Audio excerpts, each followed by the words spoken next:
Hello everyone, this is Amit Chaturvedi and I welcome all of you in versatile brains. दोस्तों, फिलहाल हम एक complete grammar course पे बात कर रहे हैं और ये कंप्लीट ग्रामर कोर्स आपको स्पोकन इंग्लिश में साथ ही साथ अगर आप किसी कंपटीशन एग्जाम की तैयारी कर रहे हैं तो उसमें आपको ये मदद करेगा। इसका पहला चैप्टर फिलहाल हम डिस्कस कर रहे हैं और पहला चैप्टर है मॉडल्स।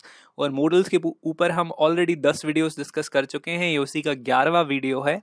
और इस 11वें वीडियो में आज हम बात करने वाले हैं अगले मॉडल के ऊपर, और वो अगला मॉडल है is going to, am going to और आर गोइंग टू। तो दोस्तों, आज हम ये सीखेंगे कि ये से हम इस मॉडल को हम कैसे, कहाँ और कब यूज़ करते हैं, इसका हिंदी मीनिंग क्या होता है। और दोस्तों, ये हमारे मेन 4 मोटिव हैं जिनको लेके हम ये सीरीज चला रहे हैं। पहला मोटिव ये है कि हमारी ग्रामर के ऊपर अच्छी कमांड बन जाए।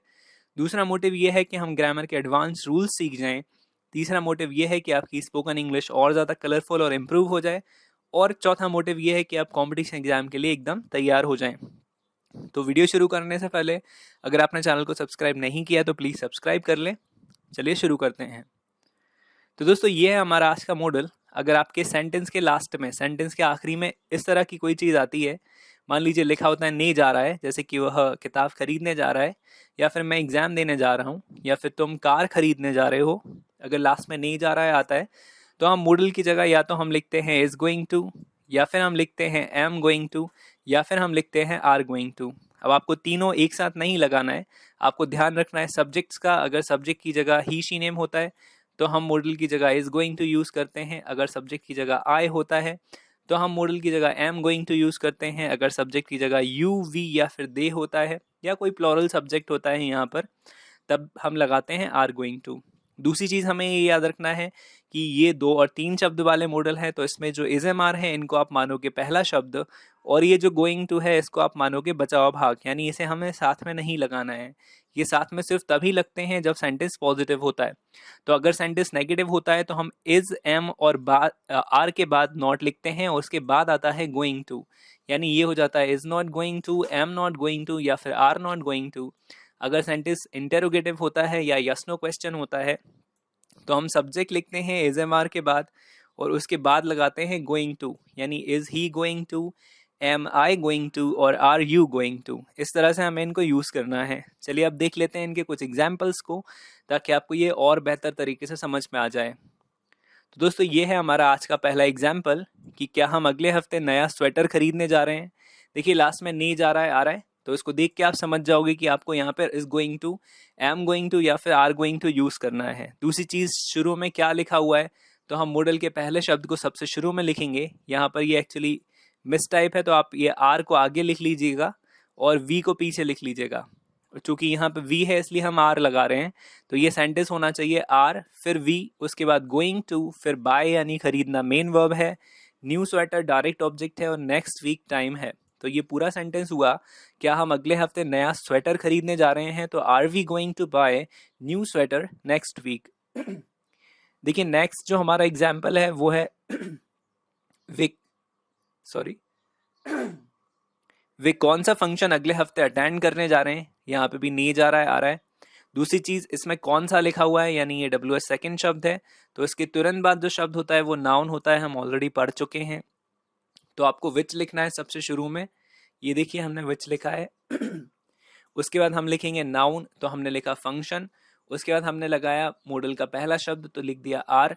फिर यहाँ पे वे लिखा हुआ है तो उसको हम लिखते हैं दे, और फिर बचा हुआ भाग लगाया गोइंग टू, तो ये बना which function are they going to.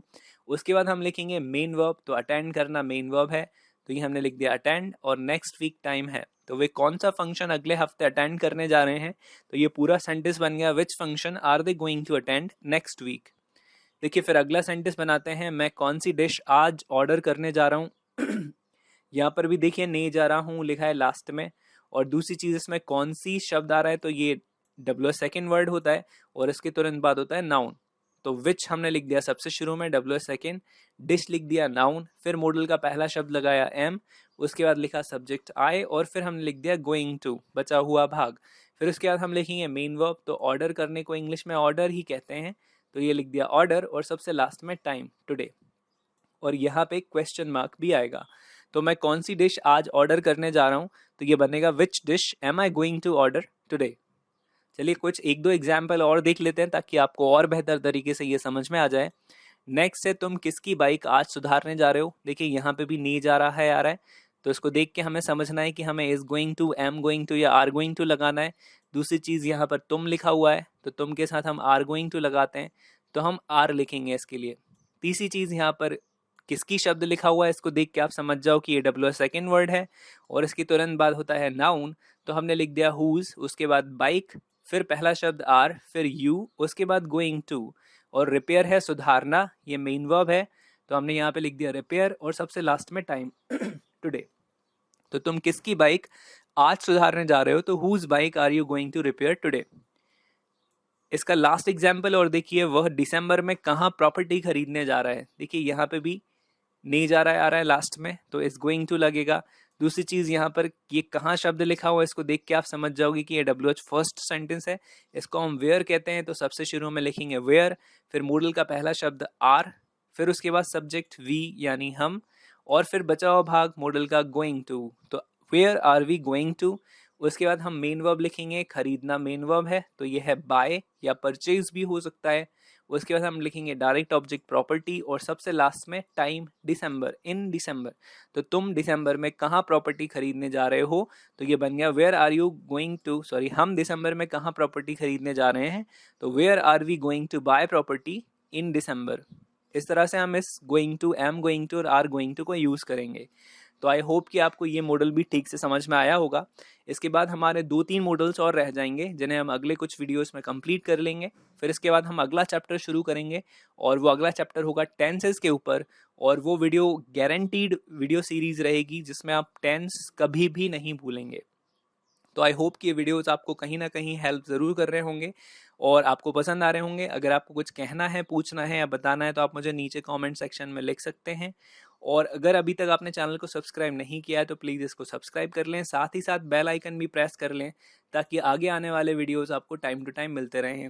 दूसरी चीज़, अगर आप कुछ कहना, पूछना या बताना चाहते हैं, तो आप मुझे फेसबुक पे इस यूज़र नेम के साथ भी सर्च करके वहाँ भी मैसेज भेज सकते हैं। तो अभी फ़िलहाल के लिए इतना ही, अभी अपन मिलेंगे अगले वीडियो के साथ, तब तक के लिए बाय बाय।